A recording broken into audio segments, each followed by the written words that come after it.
pessoal, estamos aqui no Sushi Business, eu, Diego Logulo. Eu, Sasaki. Queremos agradecer aqui a Tokyo Foods, ao Rei das Ovas e o apoio da Abrazel.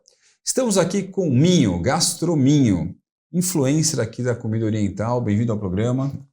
Prazer, obrigado pelo convite. Bem-vindo, Alex. É um prazer estar aqui com vocês, né, hoje. Vamos? Prazer é nosso, Alex. Alex, conta pra gente, né? Minho, Gastrominho, eu sei que você tem uma formação em marketing, branding. O que te levou aí a criar, né, essas redes sociais, essa plataforma como um todo? Foi em 2013, né? Isso. Mas eu acabei caindo meio que de paraquedas, né, nesse ramo da gastronomia. Né? Para mim foi uma coisa que aconteceu naturalmente. Eu não era envolvido, né, com a gastronomia, mas é uma coisa que surgiu porque na época de hambúrguer, né, isso daí foi até antes. Hambúrguer e sushi. Agora que a gente quer saber, tudo... né, Sasaki? Sushi burger. Sushi burger. Olha lá, sushi burger. Isso vai gerar uma polêmica, né? Polêmica. Sushi burger, hein? Conta pra nós. E aí, na época, eu só comia fast food, né? Não era muito antenado, né, nessas partes mais de alta gastronomia e tudo mais. E o pessoal começou a comer os hambúrgueres artesanais. Isso lá atrás, antes da tendência, né, do boom, né, de hambúrgueres que teve. E eu acabei me envolvendo no setor por amigos. Tá. Que eles acabaram comendo hambúrguer artesanal e falaram, cara, você precisa experimentar isso. É uma coisa diferente de você comer fast food e tudo mais. E a primeira vez que eu tive contato, para mim, foi um boom na minha cabeça. Isso daí. Então, para mim, foi, nossa, mas que pão é esse? Que carne, maionese, era tudo diferente. Para mim, foi uma coisa que me despertou. Eu falei, cara, acho que tem um universo ali. E na época tinha um aplicativo que chamava Foursquare. Que era para buscar, né, estabelecimentos, avaliação e tudo mais. E eu falei, eu vou procurar hamburguerias. E eu comecei a procurar hamburguerias. Comecei com hambúrguer, né? E aí, com o tempo, meus amigos começaram a falar, cara, porque eu comecei a postar no Facebook sobre isso. Uhum. Eu ia na hamburgueria, comia um hambúrguer, tirava uma fotinho, falava o que eu comia e o que eu achei. Facebook, montava um álbum lá e postava lá. E com o tempo fui postando mais e o pessoal, meus amigos, né, falaram, você tem que montar um blog. Na época o blog era muito forte, né? E eu falei, não, sou autônomo, não dá para ficar gastando muito tempo, isso aí é um hobby, não dá para ficar muito tempo. Só que eu falei, comecei a enxergar, na época o Instagram já começava a dar sinais de crescimento, né, de começar a aumentar esse contato com as empresas, né, com as marcas mesmo em si. E eu falei, cara, acho que aqui eu vejo uma oportunidade talvez de uma coisa até maior do que os blogs estavam na época. Eu vi muito uma tendência acontecendo ali de perfis de empresas irem pro Instagram desde aquela época, né? E aí eu falei, não, acho que eu preciso criar uma marca. Acho que eu preciso entrar nesse setor de gastronomia e talvez explorar um pouquinho melhor ele, né? Não só hambúrguer. O hambúrguer acabou saindo do meu foco porque eu fiz uma pesquisa de mercado. E dentro da pesquisa de mercado já existiam alguns blogs muito fortes de hambúrguer. E o que te levou para fazer essa pesquisa de mercado como resultado depois ir para a culinária oriental? Isso daí, bom, aí tem uma coisa que é meio que natural, né? Ele cansou de comer hambúrguer também, né? Porque imagina um ano inteiro. Acho o sushi mais gostoso. Sim, né? mais leve, né? Uma coisa mais tranquila. tranquila. Mas é uma coisa que também... Tá no sangue. Dia a dia, né? Então também... Família. E como é dia a dia, então tinha muita coisa de culinária de família. Né? Um comfort food mais oriental, né? Então são mais cozidos, né? Então tem uma coisa que foi me chamando muita atenção que na época não tinha muita gente que falava também. Sim. Bateu o comfort food, você já estava na família, foi para o sangue e acabou migrando para a comida oriental. Hoje você trabalha isso como um trabalho, deixou de ser um hobby, certo? Sim. Conta aí, Alex. Porque para mim, desde o começo, isso. Porque ele era hobby quando era só no Facebook. Tá. A partir do momento que eu falei, vou criar a minha marca, até por trabalhar com branding, né, marketing, eu falei, não quero entrar nisso de forma amadora, ou de vez em quando eu faço. Né? Então eu falei, não, já que eu vou entrar nesse setor, vai ser para construir uma marca mesmo, para conversar melhor, dialogar melhor com os outros setores, né, com as outras marcas que estão já consolidadas, restaurantes, né, os estabelecimentos que tinham, entender um pouquinho melhor, né? Uma coisa que também, sempre que eu tive já que eu vou entrar nisso, vamos entrar de cabeça, né? Vamos entender de onde que vem, para onde está indo os restaurantes japoneses, as marcas, né? As próprias marcas de produtos, né? Que antes era muito restrito, né? A colônia, né? Que a gente chama. Então, uma coisa que eu também falei, não, acho que isso dá para sair mais, né? Dá para ir para outras pessoas, ampliar isso e ver o que acontece. Como né? que foi essa transição, né? Porque você era mais habituado com hambúrgueres, né? E você teve essa transição para outras culinárias. Sim. Você teve muita dificuldade por conta do público que você já tinha e como que foi a aceitação do novo público? Até que foi tranquilo, né? Até que foi tranquilo, porque o pessoal que come hambúrguer, eu falo que também tinha abertura para... não, mas e um restaurante japonês, né? Por que não? E na época ainda era muito forte o rodízio, né? Naquela época ainda o rodízio era muito forte, então o pessoal fala, meu... E eu falei muito sobre, naquele período, sobre cupons. Que tinha peixe urbano, Peixe urbano, Groupon, né? Eu estudei bastante esse mercado, né? As tendências dos cupons na época, né? E depois veio o clube de assinaturas, né? Como o Chef's Club, Grubster. Mas a transição ela foi bem tranquila, até que o público não fala assim, nossa, você está falando de hambúrguer, de repente agora você está falando de outras coisas, mas porque eu fiz isso de forma mais leve também. Não foi uma coisa brusca, né? Mas eu falava um dia de hambúrguer, no outro dia de outra culinária, outro dia... Então, o pessoal foi entendendo que era gastronomia e não... E o nome ajudou, né? Isso eu acabei colocando como gastronomia. O nome ajudou. é muito bom, a marca é muito boa, Né? O branding ali que você pegou matou a pau. E gastronomia, me fala uma coisa, e hoje na tua curadoria, como comida como um todo, hoje o que a comida oriental representa o quê? 30%, 40%, 50%? Nos últimos anos... Ela vem muito forte, né? Muito forte. É uma coisa que acompanha, porque a parte da culinária coreana, né? Principalmente coreana, né? Mas a chinesa também e a japonesa, elas têm vindo com muita força, né? No setor, né? Então, hoje, eu diria 30%, 30%. tranquilamente. Tranquilamente, porque hoje o pessoal procura, né? O crescimento dos omakasês e tudo mais, isso ajudou muito o pessoal a explorar mais, a sair, né, de sushi, sashimi, às vezes, né, e buscar um pouquinho de cozidos e um pouquinho mais de conservas, né, que é muito forte, o pessoal conhecendo assim de uma forma geral. Bom, 30% é um número relevante. Não, bastante. E os outros 70%, vocês distribuem que tipo de culinária? Aí, para mim, acaba variando entre... Hambúrguer acaba sendo muito forte, né, a parte de pizza, parte de culinária italiana, isso daí acaba sendo ainda bem relevante, né? Não é à toa que consumo no Brasil, de forma geral, né? Os números são bem fortes, né? Na questão de pizza, né? Por exemplo. Sim. Pizza é muito forte. Pizza né? é muito forte. A gente até pesquisa aí que depois, mais você tem no Brasil de hamburgueria, padaria, pizzaria e sushi. E aí a sua fonte de receita vem dos próprios estabelecimentos, do food service ou das marcas patrocinadoras? Eu diria que tem boa parte de patrocínio de Google no site. Tá. Porque o site ele é focado em notícias, né? O site é basicamente notícias, que eu falo de notícias de novidades, lançamentos do mercado, eventos que acontecem e promoções. Ele é focado nesses 3 itens aqui, né? Nesses 3 focos no site e é Brasil. Tá. Né? Então eu consigo ter um alcance hoje que eu consigo falar tranquilamente que eu saio de São Paulo. Legal.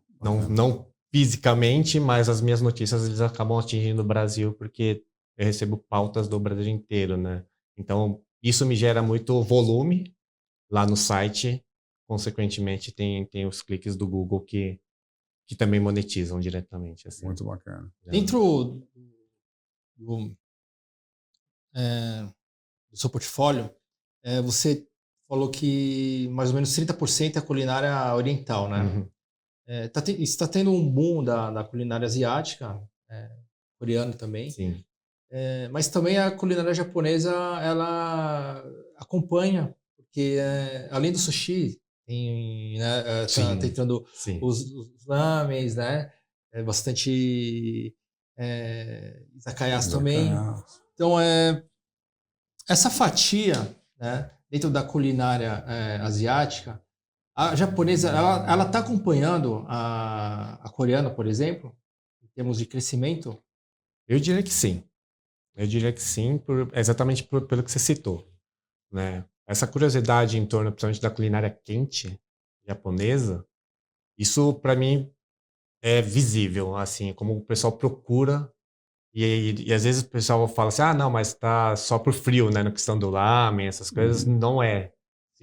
Eu frequentando esses restaurantes, você vê que é uma tendência da pessoa procurar mesmo dentro da culinária japonesa, as variações que ela tem, né? É uma coisa que, por anos, né, a gente sempre tentou falar que a culinária japonesa não se restringia a sushi e sashimi, né? E hoje eu consigo ver um mercado em expansão, né? Até saindo de que a gente chama de polos gastronômicos, né? Que são algumas regiões que se concentram, né, os mais famosos, né, os restaurantes mais conhecidos e tudo mais. Agora está começando a ter essas opções fora, né?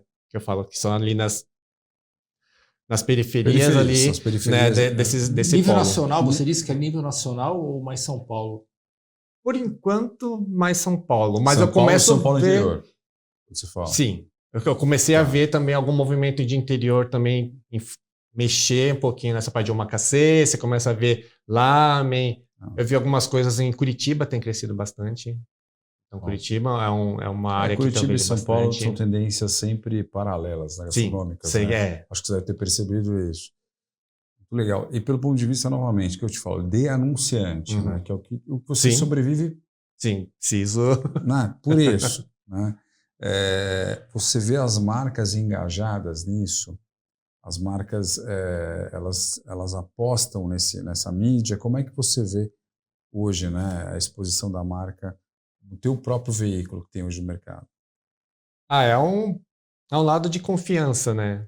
Eu falo que o marketing sempre, que o pessoal fala de boca a boca, né, é sempre o mais confiável, né? Mais confiável. Só que hoje, com as mídias hoje mais orgânicas, né, eu falo que isso ajuda, né? Porque as marcas hoje têm um olhar diferente, né, em relação às mídias, influencers e tudo mais, porque as pessoas seguem, né? A dica, se eu coloco hoje um produto ali num banner do site e eu falando do produto, quem segue tem um Você olhar de entrega confiança. esse resultado, digamos assim, para a marca, né? Porque no final ela vai querer ver números, né? Não é isso? Sim.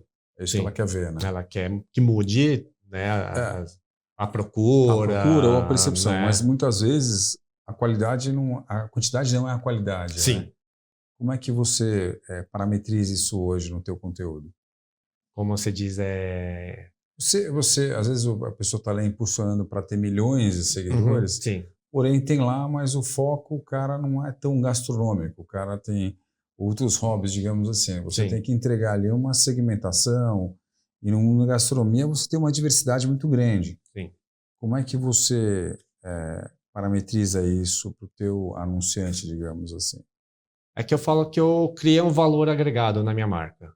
Legal. Né? É uma coisa que eu sempre defendi para mim, né, da minha marca em si, não querer só virar trend, né? Eu falei, não quero só fazer conteúdo para viralizar, né? Eu quero agregar valor ao produto que eu estou falando, ao restaurante que eu estou falando, e consequentemente isso, não vou ter posts e seguidores aos milhares, mas eu sei que quem segue é porque tem um valor agregado no que eu estou falando, né? Isso, querendo ou não, hoje em dia tem um peso enorme, né? Então eu quis construir mais para esse lado de valor agregado, né? De informação. Então uma coisa que eu também defendo muito é falar sobre informação correta, sabe? Tudo, em vez de só querer fazer um conteúdo só por viralizar, né? Então acho que isso ajudou muito ter esse posicionamento, né? Posicionamento de, não, eu sou profissional. Eu levo isso muito a sério. Então marcas que se envolvem comigo, elas entendem hoje que é por isso, não por eu estar na onda, né, que eu falo. Como que você seleciona hoje as suas visitas? Eu faço um pequeno filtro, né? Acima de tudo, eu tento antes visitar, conhecer um pouquinho antes, né, quem são as pessoas envolvidas. Então hoje eu falo assim, quero que você conheça aqui, vem aqui experimentar nossos produtos. Falo, não, deixa eu primeiro fazer uma curadoria, né? Eu falo, dar uma pesquisada, de onde vem esse produto, quem está envolvido com esse produto, né? Se o pessoal só está pulverizando isso, ou o pessoal está realmente querendo construir uma parceria que eu falo de valor agregado para os dois lados, né? Porque senão eu falo que para mim não me interessa só para falar, né, do Mas hoje estabelecimento você vai comercial. em estabelecimentos que você não recebe convite, por exemplo, abriu um restaurante novo, uma hamburgueria nova, aí você, como gastronomia, você vai por curiosidade para avaliar aquele local sem ter o convite. Você faz isso hoje? Faço. Faz? Faço porque às vezes eu vejo que é interessante, né? Nem por estar hypado, né? Nem por estar conhecido. Sim, uma garimpagem de conteúdo. Então eu vejo muito, fico pesquisando na internet, o pessoal falou de um estabelecimento, eu vejo mesmo se vale a pena, onde está localizado, dou uma olhada no que o próprio estabelecimento publica, né? E se ele está envolvido com produtos bacanas, né? E nessas horas, você é o mocinho ou o bandido? Você fala... Você é realista com o que você presenciou ali na experiência? Ou você dá uma filtrada? Qual que é o seu estilo? Eu dou uma filtrada. É uma filtrada até por conhecer muito os bastidores da gastronomia de forma geral. Eu acho que tem algumas coisas que a gente tem que ponderar. Sim, porque é muito fácil o cara vir fazer um comentário, não sabe os bastidores, né? Você sabe que a gente sabe. E às vezes é uma visita um só. comentário ele destrói uma coisa que não...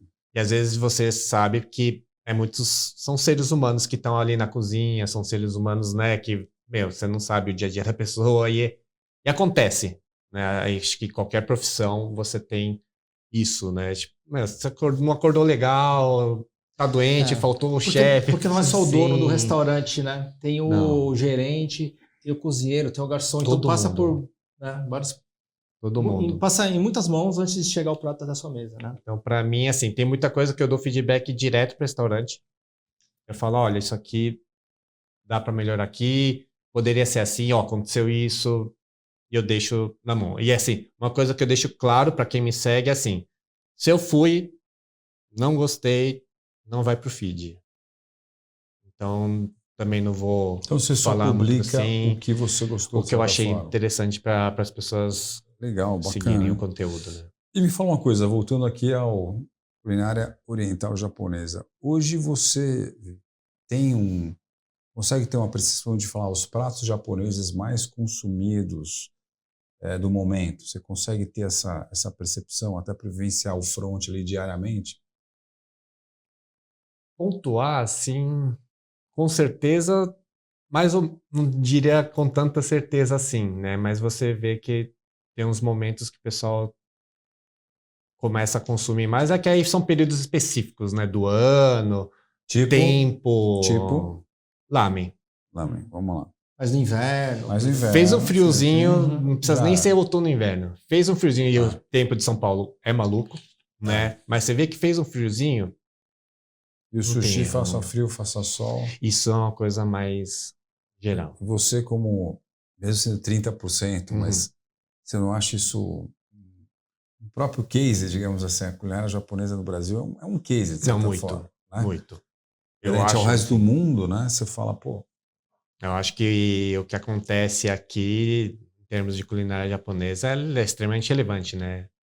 Não é à toa que é a segunda maior concentração, né, de japoneses, né, tirando do E hoje, Japão, como né? influencer, o que você acredita que a sua audiência mais procura em termos de conteúdo? Tanto no seu como no geral. De uma forma geral. Nos últimos anos, como eu estudo bastante, né, tendência, né, público, e eu comento muito para as pessoas o quanto o público os seguidores estão procurando mais verdade, né, menos coisas atuadas, menos, né, conteúdos, sabe, aqueles conteúdos que eu falo, tipo, escondido, secreto, não é. Ele quer saber a real, né? E o quanto mais natural, melhor. Né? Então você vê até que alguns conteúdos são mais do pessoal comendo ali, né? Ele bota um celularzinho ali, mostra comendo. Então, acho que daqui para frente, porque a linha que a gente segue mais de conteúdo são conteúdos mais verdadeiros, né? Que eu falo, né? Não só publi. É claro que a publi era importante, Sim. né? Mas você não pode tornar isso E em cima uma de ser verdadeiro, internet, pelo ponto de vista de comunicação, Uhum. mais humanizado ou mais esteticamente plastificado? Humanizado. Isso sem Humanizado. dúvidas, é. Sem Legal. dúvidas nenhuma, assim, humanizado para mim é o que tem que ser daqui para frente, assim. Tá. Eu defendo muito porque é uma coisa que antigamente a gente comentava muito, né, das propagandas publicitárias, né? Sim. Aquelas produções maravilhosas, né? O hambúrguer lá do Mac, aquela coisa linda, é quando você Que não é pega, igual. né, tira da embalagem e fala, Ah. meu, que é isso aqui? Então, isso é uma coisa também que eu recomendo bastante para estabelecimentos. Eu falo, meu, não precisa, claro, que ser também largado, mas ele tem que ter muita coerência na hora do que ele vê lá na sua rede social com o que chega na hora do prato. Porque não adianta nada fazer, né, aquelas coisas lindas e maravilhosas. Famosa, Assim. aí vira a famosa propaganda enganosa, né? Com Literalmente. certeza. É um marketing Gastronomia, negativo. me fala uma coisa, e o comfort food? Uhum. Você acha que é uma tendência que vem para ficar também ou não? Ah, não, com certeza. Com certeza. Com certeza. Com certeza, porque a pessoa... Eu falo que gastronomia ela é muito sentimento, né? É. E quando você consegue entregar isso em forma, né, de comida, a pessoa vai ter lembranças tanto de infância quanto de viagens, E né? isso eu vejo muito explorado pela gastronomia italiana. Como é que você vê isso na comida oriental? Eles estão explorando isso de alguma forma ou de outra ou não? Eu vejo pouco. Pouco, né? É, Acho que é eu uma vejo dica, muito é uma pouco. dica, né? Sim. Para começar, Sim. a gente aqui do segmento da comida oriental, explorar um pouco mais o comfort food aí. Sim. Eu Porque concordo. como slow food, ele já nasce como slow food. Sim. Porque já é tudo, né, Sasaki, tudo puro, tudo natural e tal. Então, esse pulo é muito grande, muito legal. O comfort food ele está voltando, né?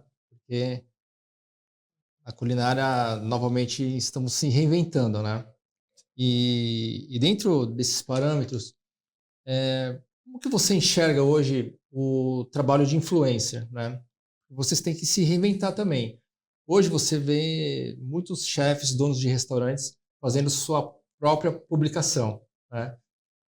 Qual que é o passo agora dos influencers, né? O gastronomia, vocês estão trabalhando agora para poder suprir, né? Essa nova onda aí dos novos influenciadores que são os donos de restaurantes.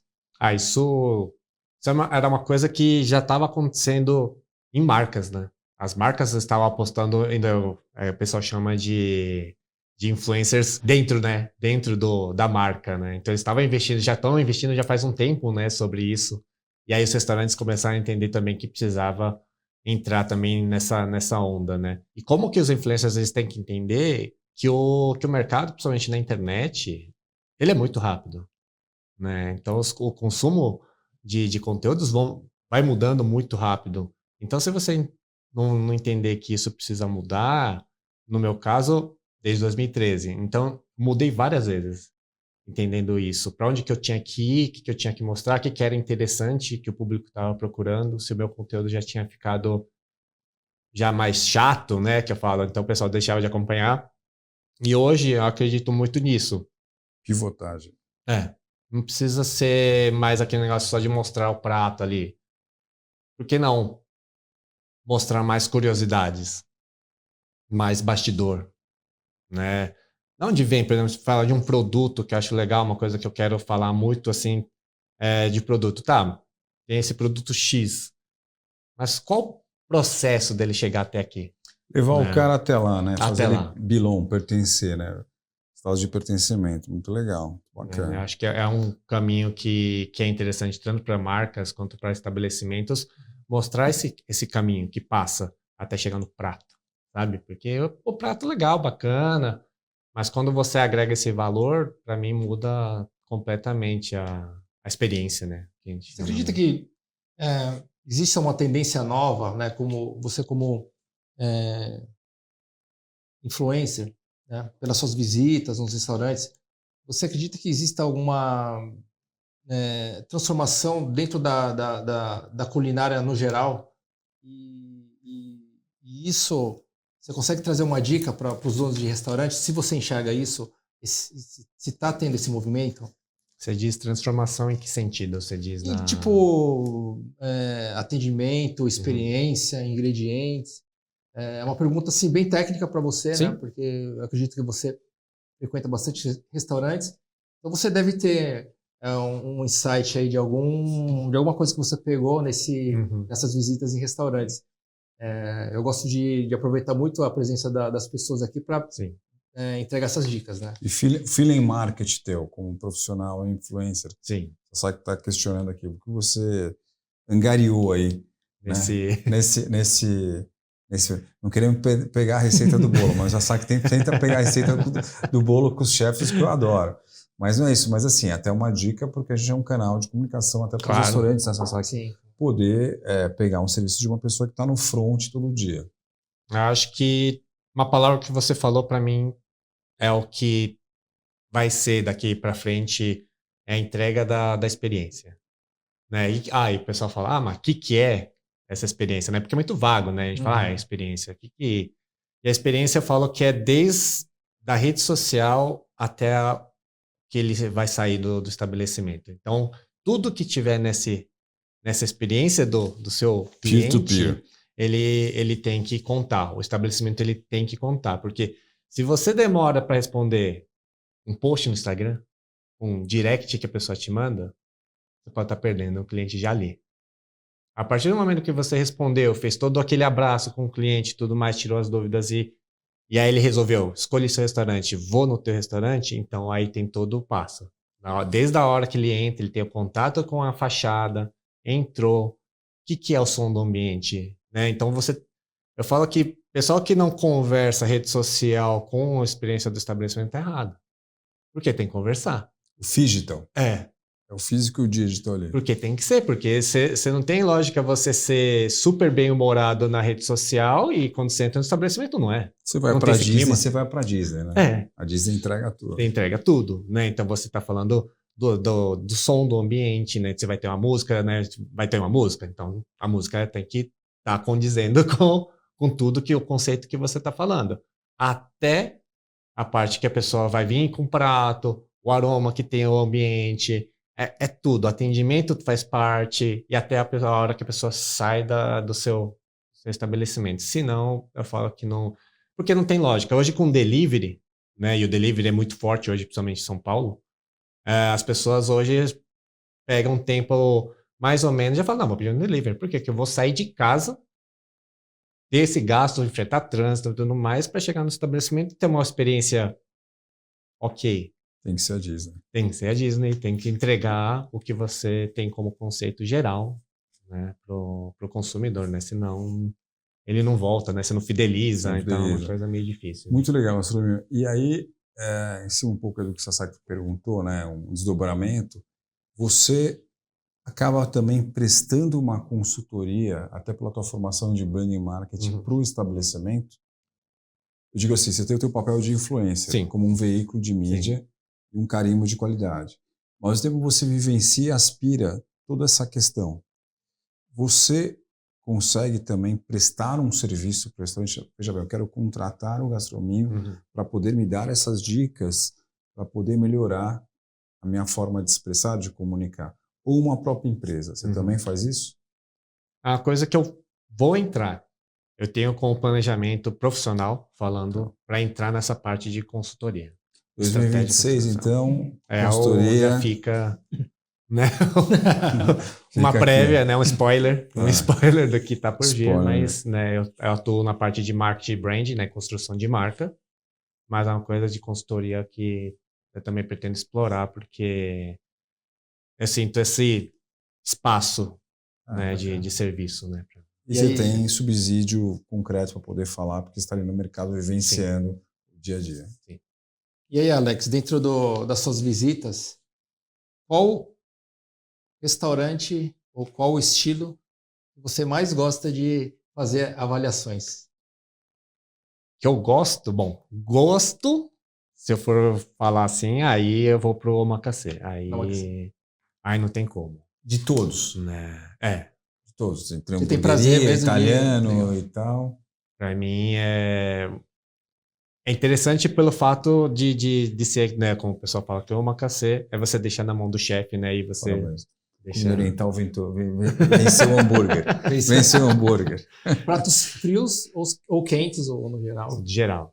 Geral. Porque eu gosto do omakase por isso, né? Pra mim, o omakase que eu gosto de procurar são omakase que me entregam de forma geral, desde um caldo, né, dos pratos frios, quentes e até a sobremesa, né? Eu falo, até a sobremesa, pra mim, você tem que entregar uma coisa...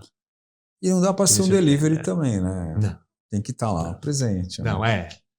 Isso não tem erro, né? Eu falo que delivery, ele serve para matar a vontade do teu consumidor, né? Ele quer aquilo, ele quer um sushi, ele quer um sashimi, quer um lamenzinho. O delivery tem que estar lá nesse momento que ele quer ficar só no sofá, comer e matar aquela vontade. Agora, quando ele escolhe ir no estabelecimento, aí não pode ser a mesma coisa, né? Não pode ser a mesma... Ah, não, vou entregar a mesma coisa que eu tô mandando no delivery. Não, tem que ser mais. Tem que ser mais. Alex, dá uma dica aí para nossa audiência, né? Já que você gosta muito de omakase, porque o omakase também tem aquela dificuldade das pessoas terem as restrições, né? Como identificar um omakase que faça sentido para aquela pessoa? Eu acho que uma coisa que é importante é a comunicação. Aí não adianta as redes sociais. A comunicação ela tem que ser sempre muito bem clara e fácil, né? Eu falo que se a pessoa tiver que ficar clicando demais para tirar essas dúvidas, para ela procurar o que ela tem interesse, né, dentro de um omakase, eu falo que já é um problema, né? Então, se ela tem restrição, tudo, já tem que facilitar antes da pessoa pisar no seu restaurante. Acho que pode ser por WhatsApp, pode ser por, sabe, na hora da reserva, você ter, né, um formulário, às vezes, que já clica, já chega lá pro restaurante. Pessoa celíaca, pessoa isso. Tal. É vegetariana. Para já chegar num WhatsApp ou num chatbot já direcionado no timing de comunicação. Os estabelecimentos, eles estão preparados para isso? Sei que alguns já têm isso pelo WhatsApp, principalmente, né? Porque eles falam para fazer a reserva e na hora da reserva já tira todas essas dúvidas, né? Mas ainda acho que tem um espaço grande ali para melhorar essa experiência antes da pessoa chegar no estabelecimento. Né? O call direct para depois trabalhar o CRM, né? Ainda fala. Pois é. Bom, Alex, a gente tem uma pergunta aqui que a gente costuma falar, que é o legado em vida, né? Não pós-morte. E você vai ter que responder olhando para aquela câmera ali, ó, falando o legado, a mensagem que você quer deixar aqui, à vontade para dica de mercado, sua pessoal ou profissional, o legado do Alex Gastronomia. Conta pra gente. O legado é levar mais informação, levar mais conteúdo de qualidade, isso de forma aberta para todo mundo, não restrito. Então, o que eu tenho como legado, acho que eu diria que essa parte de informação e conteúdo para as pessoas, para todo mundo ter acesso, né? É isso. Ó. Sigam Gastronomia. Muito legal, sigam Gastronomia. Publicitários, aprendam, viu? Aprendam aqui com o cara. Prazer aqui então no programa. Obrigado, viu? Pessoal, infelizmente nosso tempo já está acabando aqui. Mas antes a gente gostaria de presentear com nossos produtos aqui, nossos patrocinadores. A Tok Foods vem aqui com um nori maravilhoso, um saque incrível. E o Rei das Ovas vem aqui com... as ovas fenomenais. Corá salmão, Tubico Black trufado e capelim massagô. Maravilha. Muito obrigado, viu? Obrigado você.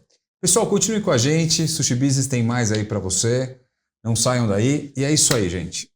Pessoal, hoje o Sushi Business vem aí numa causa bem interessante junto à Abrazel. Para quem não sabe, a Abrazel é a Associação Brasileira de Bares e Restaurantes, a Abrazel SP, daqui de São Paulo. O site está aqui embaixo, deem uma olhada. E a gente sugere para vocês todos aí do setor do food service de comida oriental, por favor, conheçam a Abrazel.